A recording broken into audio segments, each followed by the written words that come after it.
Water park کی income جہاں لڑکے لڑکیاں سب نہا رہے ہوں تو ایسے واٹر پارک کی کمائی ہمارے لیے حلال ہوگی یا حرام ہوگی؟ تو بھائی بدتمیزی کی انتہا ہے میرے بھائی، کچھ اور کام کر لو، بہت ہی بغیرتی ہے یہ، تو پابندی لگائیں اس پہ۔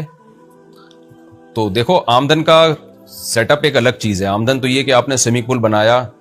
آپ نے تو نہیں کہا کہ لڑکے لڑکیاں اکٹھے نہائیں،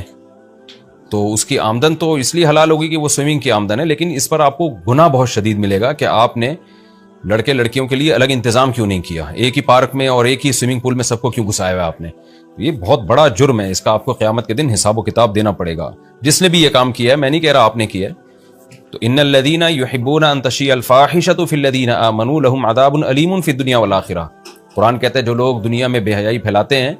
ان کے لیے دنیا اور آخرت میں دردناک عذاب ہے۔ دنیا میں تو گورنمنٹ سزا دے گی، تعزیر، لیکن اب اسلامی حکومتیں تو ہیں نہیں، تو آخرت میں تو پھر سزا ملے گی بہرحال۔